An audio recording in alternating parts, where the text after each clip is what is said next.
Police வழக்கு போட்டு திருப்பி நேமை சேஞ்ச் பண்ணி அரெஸ்ட் பண்ண வந்து ரெண்டாவது போலீஸ் வந்து அரெஸ்ட் பண்ணி திடீரெண்டு அரெஸ்ட் வரண்டே இல்லாமல் அரெஸ்ட் பண்ணாங்களா இல்லை? இல்லை, இது சில விஷயங்களுக்கு அரெஸ்ட் பண்ணுறதுக்கான டிஸ்கிரிப்ஷனரி பவர்ஸ் போலீஸுக்கு இருக்குது.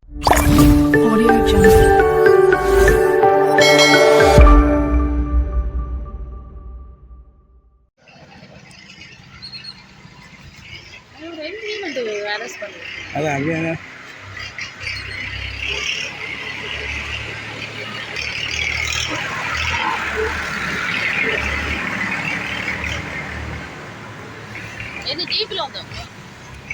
எங்களுக்கு விஷயம் தெரிஞ்சால் நானும் பண்ணேன். நினைப்பேன் வாரகனை கொண்டு போயிட்டான்.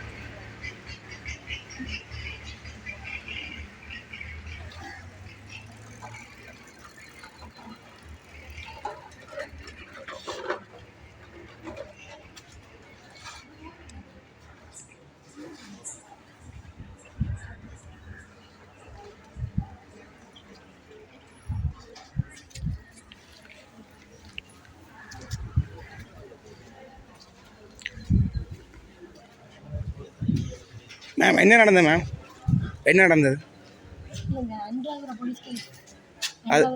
அது விடுவிச்சிருந்தല്ലോ நீதிமன்றத்தில். அது போலீஸ் வழக்கு போட்டு திருப்பி நேமை சேஞ்ச் பண்ணி அரெஸ்ட் பண்ண வந்து ரெண்டாவது போலீஸ் வந்து அரெஸ்ட் பண்ணி திடீரெண்டு அரெஸ்ட் வரண்டே இல்லாமல் அரெஸ்ட் பண்ணாங்களா இல்லை? இல்லை, இது சில விஷயங்களுக்கு அரெஸ்ட் பண்ணுறதுக்கான டிஸ்கிரிப்ஷனரி பவர்ஸ் போலீஸுக்கு இருக்குது. ஸோ அந்த இதன்படி வந்து அண்டாவர போலீஸ் இங்கே வந்து அரெஸ்ட் பண்ணிட்டு போகிறது. ஏற்கனவே பாராளுமன்றத்தில் இப்போ இருக்கிற ஆளுமா கட்சி என்ன சொல்லியிருந்தாங்க, இவரை அரெஸ்ட் பண்ணுறதுக்கான அனுமதி வழங்கப்படாது, சபாநாயகர் அனுமதி பெற்று தானே கன்சர்ன் எடுத்துருக்கோம். எடுத்து தான் பார்த்து நான் எடுத்து தான் கூட்டிகிட்டு போயினேன். ஸோ இப்போ அண்டாவர போலீஸ் ஸ்டேஷன் தான் போகணும். ஸோ அது